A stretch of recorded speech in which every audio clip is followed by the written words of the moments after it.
तो मूवी की शुरुआत एंडी से होती है जो कुछ ढूंढ रहा था। तभी उसके पीछे खड़ा लड़का अजीब तरीके से नाइफ से फ्रूट काटने के बाद फ्रूट के साथ नाइफ भी खाने लगा, जिसकी वजह से उसका मुंह जख्मी हो रहा था। उसे देखकर एंडी बहुत ज्यादा पैनिक हो गया और उसके मुंह से नाइफ निकालते हुए उसे हॉस्पिटल लेकर जाने के लिए घर से बाहर निकालने लगा। पर ये लड़का बाहर जाना ही नहीं चाह रहा था। जैसे तैसे घसीटते हुए वो उसे घर से बाहर तो ले आता है, पर घर के बाहर एक सफेद घेरा बना था जिसे वो पार नहीं कर पा रहा था। यहाँ तक कि बाहर जाने की कोशिश में उसकी हालत भी बिगड़ने लगी और उसकी बॉडी इस तरह से हिलने लगी जैसे इसके अंदर कोई और चीज हो। ये सब देखकर एंडी बुरी तरह घबरा जाता है, जिसके बाद सीन कट होकर एक हफ्ते पहले का सीन दिखाया जाता है जहाँ एंडी के डैड की शॉवर लेते हुए अजीब तरीके से मौत हो जाती है, जिसके बाद एंडी बहुत ज्यादा स्ट्रेस्ड हो जाता है। एंडी और उसकी बहन पाइपर, जिसको बहुत थोड़ा नजर आता है, दोनों को ही लोरा नामी एक औरत ने फिर अडॉप्ट कर लिया, जो पहले ही एक गूंगे लड़के को भी पाल रही थी, जिसको हमने पहले देख भी लिया है। लोरा की एक बेटी भी थी जो अंधी थी और घर के स्विमिंग पूल में एक्सीडेंटली डूबने की वजह से मारी गई थी। ये सुनकर तो एंडी को दुख हुआ, लेकिन वैसे उसे लोरा का बिहेवियर काफी ज्यादा अजीब लग रहा था। हद तो तब हो गई जब लोरा ने इन्हें अपने मरे हुए डॉग से मिलवाया, जिसकी बॉडी को उसने प्रिजर्व किया हुआ था। ये लोग अब घर देखते हुए घर की बैक साइड में आ जाते हैं, जहाँ खाली स्विमिंग पूल में सिर्फ पैंट पहने एक बच्चा दिखाई देता है, जो कि जबरदस्ती कैट को पकड़े हुए था, इतना जोर से कि कैट को दर्द होने लगा था। कैट की चीखें और आवाजें सुनकर लोरा यहाँ आती है और उस बच्चे से कैट ले लेती है। और अब पहली मर्तबा ये बच्चा ओलिवर मुड़कर एंडी को देखता है, इतने सीरियस अंदाज में कि एंडी भी डर जाता है। बाद में जब पाइपर ओलिवर के हुल्ली के बारे में सवाल करती है तो लोरा उसे झूठ कहती है कि ओलिवर एक कर्ली बालों वाला बहुत ही क्यूट सा बच्चा है, हालांकि हकीकत बिल्कुल उलट थी। अब लोरा इन सब का कद नापती है, जो करना भी एंडी को बहुत ही ज्यादा अजीब लगता है। खैर, अब पाइपर को लोरा अपनी बेटी वाला रूम दे देती है और एंडी को उसके साथ वाला। और जब एंडी अपने दोस्तों से बात कर रहा होता है तो फिल कहता है कि लोरा चुपकर उसकी बातें सुन रही थी। यहाँ तक कि जब वो लोरा को इग्नोर करके कुछ चीज लेने के लिए उठता है तो लोरा उसका फोन पकड़कर उसके मैसेजेस भी पढ़ने लग जाती है और इस चीज से एंडी को बहुत ज्यादा गुस्सा आता है और वो लोरा से कह भी देता है कि आइंदा के बाद मेरी चीजों को हाथ लगाने की जरूरत नहीं। अब रात होने पर लोरा ओलिवर को लेकर नीचे चली जाती है। वहाँ जाकर वो एक पुरानी किसी रिचुअल की वीडियो टेप ऑन करती है और उसे ओलिवर को दिखाने लगती है। अगले दिन भी सेम काम होता है। लोरा ओलिवर को लेकर बाहर वाले स्टोर रूम की तरफ जाती है और ये देखकर एंडी को काफी अजीब लगता है। खैर, उसी सुबह जब एंडी सोकर उठता है तो देखता है कि उसका बेड गीला था। वो हैरान हुआ कि ऐसी तो उसकी कोई आदत भी नहीं थी। वो जब नहाने के लिए वॉशरूम में जाता है और शॉवर ऑन करता है तो शॉवर से गिरने वाले पानी की आवाजें उसे उसकी डैड की याद दिलाती है और वो दोबारा से घबरा जाता है। कुछ दिन बाद दिखाया जाता है कि एंडी और पाइपर के डैड का फ्यूनरल रखा गया था, लेकिन ये दोनों ही उदास नहीं थे क्योंकि इनके डैड इनको बहुत मारा पीटा करते थे। इनफैक्ट वो तो इनके मरने पर काफी रिलैक्स हो चुके थे। यहाँ पर लोरा एंडी को फोर्स भी करती है कि तुम लास्ट गुड बाय के तौर पर अपने डैड के सर पर प्यार करो, लेकिन एंडी ये काम भी नहीं करता और उनके जाने के बाद लोरा इनके मरे हुए डैड के बाल काट लेती है। खैर, ये लोग जब फ्यूनरल से घर आ रहे होते हैं तो लोरा नोटिस करती है कि ये दोनों कुछ ज्यादा ही उदास थे, तो वो इन दोनों से कहती है चलो घर चलकर हम पार्टी करेंगे। किसी के भी चले जाने के बाद अपने पीस को यानी अपने सुकून को सेलिब्रेट करना जरूरी हो जाता है, नहीं तो हम पर हावी हो जाएगा। लोरा की बात मानते हुए ये लोग भी रात को अच्छी पार्टी करते हैं, खूब इंजॉय करते हैं, डांस करते हैं। ये लोग काफी ज्यादा ड्रंक भी हो चुके थे। पाइपर तो सो भी चुकी थी, लेकिन यहाँ पर लोरा और एंडी एक दूसरे से अपने दिल की बातें करते हैं। लोरा बताती है कि जब से उसकी बेटी मरी है उसकी दिमागी हालत काफी खराब हो गई है। वो अब कुछ भी कर सकती है सिर्फ किसी के मुंह से अपने लिए माँ सुनने के लिए।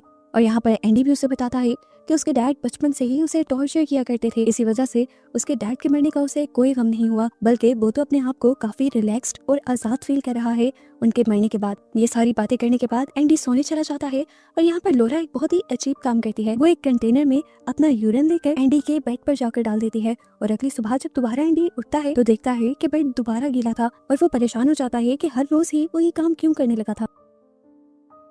अब वो सुबह को अपने कपड़े लेकर नीचे लॉन्ड्री करने जाता है तो लोरा उसके कपड़े देखकर ऐसा एक्ट करती है जैसे उसे तो कुछ पता ही ना हो। उल्टा लोरा और पाइपर मिलकर उसका मजाक उड़ाते हैं और एंडी और भी ज्यादा शर्मिंदा हो जाता है। एंडी वॉशरूम में जाकर बात लेना चाहता था, लेकिन वो जब भी वॉशरूम में जाता था तो उसे अपने मरे हुए डैड का सीन नजर आता था, इसलिए वो बाथरूम के बजाय बाहर गार्डन के टैप में नहाता है। इसी टाइम पर वो गार्डन की दूसरी तरफ लगी विंडो पर वो दिखता है कि ओलिवर उसे ही देख रहा था, फिर अचानक उसके सामने एक मक्खी आ जाती है जिसे ओलिवर अपने हाथ से मारकर उसे खा जाता है। ये देखकर एंडी को बहुत अजीब लगता है और वो ये महसूस भी कर लेता है कि ओलिवर के साथ कुछ तो गड़बड़ जरूर है। उसे लगा कि ओलिवर को भूख लगी होगी, इसलिए वो ओलिवर को लेकर किचन में आ जाता है और उसे फ्रूट्स काट के देता है। जिस नाइफ से उसने फ्रूट काटे थे, ओलिवर ने अजीब तरीके से उस नाइफ को ही अपने हाथ में पकड़ लिया, जिसकी वजह से उसका हाथ भी जख्मी होने लगा। एंडी ने भी ज्यादा ध्यान नहीं दिया, वो पीछे कैबिन से कुछ और चीजें खाने को निकाल ही रहा था कि तभी ओलिवर ने उस फ्रूट के साथ साथ नाइफ को भी खाना शुरू कर दिया, जिसकी वजह से उसका मुंह जख्मी हो गया। ये बिल्कुल वही सीन है जो हमें मूवी के स्टार्ट में दिखाया गया था।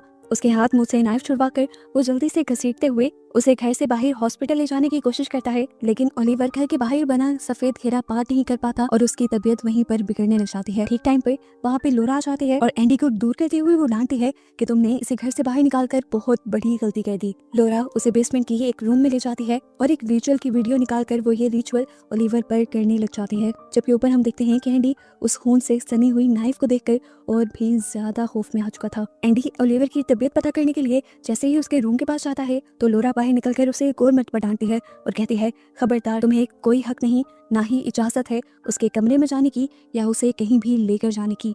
मैं हूँ उसका ख्याल रखने के लिए यहाँ पर। और उसने ख्याल कैसे रखा था ये भी हमें दिखाया गया। वो उसके सर पे गोल गोल सर्कल्स बनाती है और कुछ मंत्र पढ़ती है, यानी वो उसके ऊपर रिचुअल कर रही थी। लोरा जरूर उसके ऊपर काला जादू कर रही थी। रात होते ही हम देखते हैं कि लोरा ओलिवर के मुंह में एंडी के मरे हुए डैड के वो बाल जो वो काट कर लाई थी वो डाल देती है। जबकि दूसरी तरफ दिखाया जाता है कि एंडी अभी भी अपने डर से लड़ने की कोशिश कर रहा था। वो वॉशरूम में जाकर शौहर ऑन करता है, लेकिन इस मर्तबा भी शौहर की आवाज सुनकर उसके दिमाग में वो सारी चीजें घूमने लग जाती हैं जब उसके डैड मरे थे। थोड़ी देर में वो नीचे गिर जाता है और उसे जब होश आया तो उसने अपने आप को हॉस्पिटल में पाया। वो बहुत ज्यादा पैनिक कर रहा था। डॉक्टर्स भी जब उसकी सिचुएशन नहीं संभाल पाते तो उसे सेडेटिव्स यानी बेहोश होने वाले इंजेक्शंस लगा देते हैं। जब उसे होश आता है तो उसे मिलने के लिए लोरा आई थी और उसके लिए वो एक परफ्यूम भी लेकर आई थी। उसे कहती है, तुम इसे लगाओ, तुम अपने आप को काफी फ्रेश फील करोगे। इसी सब के दौरान एंडी लोरा से कहता है कि पहले मुझसे वादा करें, आप पाइपर को कभी भी बारिश में निकलने नहीं देंगी। आजकल एंडी को अजीबोगरीब वेन्स आ रहे थे कि उसकी बहन अगर बारिश में निकलेगी तो वो मर जाएगी। घर आने पर एंडी की बात ना मानते हुए जानबूझकर लोरा पाइपर को बाहर बारिश में लेकर आती है। ये लोग बारिश में खेलते भी हैं और यहाँ पर लोरा को पाइपर से अपनी बेटी की झलक आती है। वो उसे अपनी बेटी के कपड़े भी देती है और उससे पूछती है, क्या तुम हमेशा के लिए मेरे साथ रहना चाहोगी, मुझे माँ कहना चाहोगी तुम? देखो, अगले 3 महीने में एंडी 18 साल का हो जाएगा, तब वो लीगली तुम्हारी कस्टडी ले सकता है और मैं चाहती हूँ कि ये फैसला तुम्हारे हाथ में रहे। वो इतने प्यार से पूछ रही थी, उसे पूरी उम्मीद थी कि पाइपर उसी का नाम लेगी, लेकिन पाइपर ने यहाँ एंडी का नाम लिया। एंडी का नाम सुनते ही लोरा का मुंह उससे से तन गया, लेकिन उसने पाइपर को कुछ नहीं कहा और अपनी आवाज में झूठी मिठास लाते हुए बोली, जैसा तुम चाहो होगा तो वही जो तुम चाहोगी। इसके बाद लोरा पाइपर को लेकर एक अजीब से कमरे में जाती है और फ्रीजर खोलकर वो इस फ्रीजर के अंदर रखी हुई चीजों को टच करने को कहती है। असल में इस फ्रीजर के अंदर कोई चीज नहीं बल्कि एक इंसानी लाश थी, लोरा की अपनी बेटी की लाश, बल्कि उसकी लाश को फ्रीजर में प्रिजर्व करके रखा हुआ था। कुछ दिन बाद एंडी भी रिकवर होकर घर वापस आ जाता है और घर आते ही वो पाइपर के शूज को नोटिस करता है जिन पर गीली मिट्टी लगी हुई थी और इससे वो समझ जाता है कि लोरा ने उसकी बात नहीं मानी और वो पाइपर को लेकर बारिश में नहाई है और अब उसे लोरा पर और भी ज्यादा शक होने लग जाता है। रात हो जाती है और हम देखते हैं कि लोरा दोबारा से अपना रिचुअल ओलिवर के ऊपर शुरू कर चुकी थी। वो अपनी उंगली से उसके सर के ऊपर कुछ गोल गोल निशान बनाती है और कुछ मंत्र पढ़ना शुरू करती है। सामने उसने उसी रिचुअल की वीडियो भी चलाई हुई थी जैसा वो रिचुअल कर रही थी। ये सब देखते हुए ओलिवर की आंखें बिल्कुल लाल हो जाती हैं, जैसे उसकी आंखों में कोई शैतान उतर आया हो। ओलिवर पर ये जादू करने के बाद वो अपने कमरे में वापस आती है और अपनी बॉडी पर वही वाला परफ्यूम लगाती है जो उसने एंडी को भी गिफ्ट किया था। जिसके बाद वो आती है पाइपर के कमरे में और पाइपर की आंख पर जोर से पंच कर कर भाग जाती है। सुबह होने पर जब एंडी अपनी बहन पाइपर की आंख को इतना ज्यादा सूजा हुआ दिखता है तो वो उससे पूछता है, बताओ मुझे तुम्हारे साथ ये किसने किया। अब क्योंकि पाइपर देख नहीं सकती थी, वो सूंघ कर ही बता सकती थी कि उसके साथ ये किसने किया है। वो उन दोनों को सूंघती है और कहती है कि मेरे साथ ये सब एंडी ने किया है, क्योंकि रात जो उसे स्मेल आई थी वो इस टाइम एंडी की बॉडी से आ रही थी। पाइपर बेचारी को क्या पता कि ये सब लोरा ने प्लान किया हुआ था ताकि पाइपर एंडी के पास जाने के बजाय उसी के पास रहने के लिए हामी भर दे। पाइपर के दुख को और बढ़ाने के लिए लोरा पाइपर से कहती है, एंडी तुम्हारे डैड जैसा बनने लग गया है, जैसे तुम्हारे डैड तुम्हें टॉर्चर करते थे अब एंडी भी यही किया करेगा। अब लोरा पाइपर से कहती है कि एंडी जो बनता चाह रहा है, मुझे नहीं लगता कि तुम्हें एंडी के साथ जाना चाहिए, चाहे वो 18 साल का भी हो जाए, मैं तुम्हें अपने पास ही रखूंगी। लोरा खड़े खड़े उस पर इल्जाम लगाती जा रही थी और एंडी सुनता जा रहा था क्योंकि उसका तो सारा ध्यान खिड़की के बाहर था जहाँ पर ओलिवर नहा रहा था और उसके सर पर कुछ अजीब चीजें थी। वो ये सारा सीन अपने फोन में जब रिकॉर्ड करने लगता है तो वासिया तौर पर देखता है कि ओलिवर के सर पे कुछ सींग आ गए हैं और वो एक शैतान में बदल गया है। वो ये चीज सबको दिखाकर सबको लोरा की सच्चाई बताना चाहता था, लेकिन लोरा यहाँ उसे मार मार कर उसका फोन खींच लेती है। अपने आप को छुड़वाने के लिए एंडी अब लोरा के ऊपर ही बरस जाता है और जोर से उसे पंच करने लगता है, लेकिन उसके बजाय वो दीवार में पंच मार देता है क्योंकि उसे लोरा को मारना ठीक नहीं लग रहा था। पाइपर जो इन सारी चीजों की बस आवाजें ही सुन पा रही थी, उसे लगा कि उसके भाई एंडी ने लोरा को जख्मी किया है, उसे नुकसान पहुंचाया है। इसीलिए वो एंडी पर गुस्सा हो जाती है और अपनी बहन की ये बातें सुनकर एंडी दुखी होकर यहाँ से निकल जाता है। वो फौरन काउंसिल हेड के पास जाता है जिसने उन दोनों की कस्टडी लोरा को दी थी। वो लोरा की सारी सच्चाई इन लोगों को बताना चाहता था और यही काउंसिल ऑफिस में वो मिसिंग लोगों की पिक्चर में एक बच्चा भी दिखता है जो बिल्कुल ओलिवर जैसा लग रहा था। वो अब काउंसिल के पास जाता है और उसे कहता है कि मुझे लगता है कि लोरा ने इस बच्चे को किडनैप करके अपने घर पे रखा हुआ है और लोरा उसके ऊपर अजीबोगरीब रिचुअल भी करती है। उसकी सारी बातें सुनने के बाद इस बूढ़ी औरत को एंडी पर यकीन ही नहीं हो रहा था, तो एंडी उसे कहता है अगर आपको यकीन नहीं है ना तो आप मेरे साथ चलें। घर पर हमें दिखाया गया कि ओलिवर अब पागल हो चुका था, उसका पेट फूल चुका था और वो किसी जंगली जानवर की तरह हर चीज़ को खाने के लिए दौड़ रहा था। पूरा घर किचन उसने बर्बाद कर दिया था, हर चीज़ उसने खा ली थी और जैसे ही अब लोरा उसके सामने आती है तो वो लोरा को भी जोर से पकड़कर काट देता है। लोरा उससे डरते हुए अपने आप को छुड़वा कर अपने आप को एक रूम में लॉक कर लेती है और बाहर ओलिवर अब लकड़ी का टेबल भी खाने लग जाता है।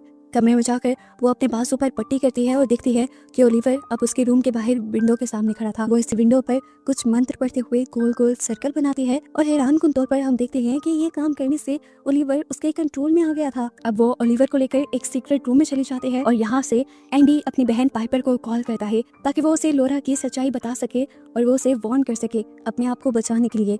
लेकिन यहाँ जिसने फोन उठाया था वो खुद लोरा ही थी। वो समझ गई कि एंडी किसी और को लेकर यहाँ पे आ रहा है और इस तरह उसका सच सबके सामने आ जाएगा। अब किसी को शक ना हो इसलिए वो जल्दी से पूरा घर साफ करने लग जाती है। जितना मैस यहाँ पे ओलिवर ने किया था वो जल्दी से सारा मैस साफ कर देती है और घर को बिल्कुल पहले की तरह सेट कर देती है। जितनी देर में एंडी और वो औरत यहाँ पर पहुँचती है तो लोरा ऐसा फील करवाती है कि जैसे वो तो अभी अभी बात लेकर निकली हो। वो औरत लोरा से बात करने लग जाती है जबकि एंडी नीचे के स्टोर रूम में जाता है जहाँ वो जो कुछ देखता है उसे देखकर वो शॉक रह गया क्योंकि ओलिवर यहाँ पर एक बच्चे की लाश को कच्चा खा रहा था। एंडी डर कर इतनी जोर से चीख मारता है कि वो औरत भी जल्दी से वहाँ की तरफ बढ़ती है। पीछे से लोरा उसे रोकती रह जाती है कि वहाँ नहीं जाए, बस वहाँ छोटा सा एक्सीडेंट हुआ होगा, मैं देख लूंगी। उसके रोकने से ये औरत और भी ज्यादा शक में आ जाती है और वहाँ जाकर अपनी आंखों से वो सारी चीजें देख लेती है। उसे अब एंडी की बातों पे यकीन आ गया था। वो फौरन से यहाँ से भागकर पुलिस को बुलाना चाहती थी, लेकिन उससे पहले कि एंडी और ये औरत इस घर से दूर जा पाते पीछे से लोरा अपनी गाड़ी में आकर इन दोनों को जोर से हिट कर देती है। ये बुरी औरत तो मौके पर ही मारी जाती है लेकिन एंडी जिंदा बच जाता है, लेकिन वो भी बुरी तरह जख्मी हुआ था। ये देखकर लोरा पैनिक नहीं हुई बल्कि उसने उल्टा एंडी का मुंह लेकर पास पड़े हुए पानी के अंदर कर दिया ताकि वो सांस ना ले पाए और यहीं पर मर जाए। यहाँ हम देखते हैं कि पाइपर भी सोकर उठ चुकी थी। वो अब अपने भाई एंडी को पूरे घर में ढूंढने लगते हैं और उसके सामने आ जाता है ओलिवर, जिसे वो छूते हुए महसूस करना चाह रही थी कि क्या ये एंडी है। इतनी देर में यहाँ लोरा हो जाती है और वो उससे पूछती है कि तुम यहाँ क्या कर रही हो। पाइपर गुस्से में कोई जवाब नहीं देती और कहती है कि तुमने मुझसे झूठ बोला था। ओलिवर खूबसूरत कर्ली बालों वाला बच्चा नहीं है, इसके तो सर पे बाल भी नहीं है और मुझे तो इसका मुंह भी काफी अजीब लग रहा है। बताओ मेरा भाई एंडी कहाँ है। लोरा उसे कुछ भी बताए बगैर उसे पकड़कर उसे एक रूम की तरफ ले जाने लगती है। पाइपर को भी अब उससे डर लगने लगा था, इसलिए वो चकमा देते हुए फौरन वॉशरूम में जाकर अपने आप को लॉक कर लेती है। यही वॉशरूम में उसके पाँव से कोई चीज टकराती है। उसने बैठ कर देखा तो ये किसी इंसान की बॉडी थी। वो उसके फेस की तरफ गई, उसने उसका फेस टच किया और पाइपर का हाथ उसके ब्रेसेस पे किया और उसे पता चल गया ये कोई और नहीं था बल्कि उसका भाई एंडी ही था। पाइपर समझ गई कि लोरा कोई अच्छी औरत नहीं है बल्कि उसके इरादे तो बहुत ही ज्यादा घिनौने हैं। वो ऐसा क्यों कर रही थी ये भी उसे समझ नहीं आ रहा था। इतनी देर में लोरा भी कीज को लाकर इस वॉशरूम को खोल देती है क्योंकि वो जान गई थी कि इन बच्चों को उसकी सारी सच्चाई पता चल गई है तो वो और झूठ नहीं बोलती और सारी कहानी बताती है कि वो ये सब क्यों कर रही है। वो बताती है कि मैंने एक डीमन से कांटेक्ट किया था जिसने मुझे वादा किया कि वो मुझे मेरी बेटी वापस दे देगा, लेकिन उसके लिए उन्हें एक मासूम सोल चाहिए थी जो उसे पाइपर की शक्ल में मिली। मैं तुम्हें यहाँ लाई ही इसलिए थी ताकि तुम्हें मारा जा सके। एक मर्तबा तुम मर गई तो देखना कैसे मेरी बेटी मेरे पास वापस आ जाएगी। ये बातें सुनकर पाइपर भी बहुत ज्यादा घबरा जाती है और अपने पास पड़ा एक ग्लास उठाकर लोरा के ऊपर हमला करके यहाँ से भागने की कोशिश करती है। इससे पहले कि पाइपर यहाँ से भाग जाती, पाइपर के सामने एक टेबल आ जाता है जिससे धक्का लगकर वो नीचे गिरकर बेहोश हो जाती है। अब लोरा यहाँ आती है और पाइपर को उठाकर अपने घर के बैक साइड वाले स्विमिंग पूल में ले जाती है, जहाँ बारिश होने की वजह से काफी पानी भर गया था। वो इस पानी के अंदर पाइपर को डाल देती है और उसे मरने के लिए छोड़ देती है। पानी के अंदर जाते ही पाइपर को होश आ जाता है और वो अपने आप को बचाने के लिए हाथ पांव मारने लगती। वो लोरा से अपनी जान की भीख मांगती है, लेकिन लोरा उसे मारने पे ही तुली हुई थी। तब पाइपर उसे कहती है, प्लीज मॉम मुझे छोड़ दे। और मॉम का लफ्ज सुनते ही लोरा का दिल पिघल जाता है। एक यही लफ्ज तो इतने दिनों से वो सुनना चाहती थी। अब लोरा की ममता जाग गई थी, जिसकी वजह से उसने पाइपर को छोड़ दिया और पानी से बाहर भी निकाल लिया। यहाँ तक कि पाइपर को ठंड न लगे इसलिए वो अपना स्वेटर निकाल कर पाइपर को पहना देती है। अभी पाइपर की जान एक मुसीबत से बची थी कि यहाँ पर दूसरी मुसीबत आ गई। ओलिवर ने आकर उसे पकड़ लिया। वो उसे कच्चा खाना चाहता था, लेकिन पाइपर ने अपनी पूरी जान लगा दी अपने आप को बचाने के लिए और अपने पाँव से उसे मार मार कर उसे अपने से दूर कर दिया। ओलिवर काफी दूर जाकर गिरा था। उसकी तबीयत बहुत ज्यादा बिगड़ने लगी थी। अपने पेट पे लगी हुई चोटों की वजह से उसे खून की उल्टियां भी हो जाती हैं। वो तड़पने लग जाता है और तड़प तड़प कर वो सफेद सर्कल भी पार कर लेता है जो इस घर के इर्द गिर्द लोरा ने बनाया हुआ था। उसके दूसरी तरफ जाते ही वो बिल्कुल नॉर्मल सा हो जाता है। जबकि यहाँ पर हम देखते हैं कि पाइपर जल्दी से भागने की कोशिश करती है और यहाँ से भागने के चक्कर में वो एक गाड़ी के सामने आ जाती है, जिस गाड़ी के अंदर बैठा हुआ आदमी पाइपर की मदद करता है और उसे रेस्क्यू कर लेता है। पीछे हम देखते हैं कि यहाँ पर पुलिस भी आ चुकी थी जो ओलिवर को रेस्क्यू कर लेती है और मूवी के पोस्ट क्रेडिट सीन में हमें दिखाया जाता है कि लोरा अब अपनी बेटी को लेकर स्विमिंग पूल के अंदर डूब गई थी। उसने अपनी बेटी के साथ अपनी जान लेने का फैसला किया था क्योंकि वो ये बात जान गई थी कि वो कभी भी अब अपनी मरी हुई बेटी को वापस जिंदा नहीं कर पाएगी। और बस यही सब दिखाते हुए ये मूवी यहाँ खत्म हो जाती है।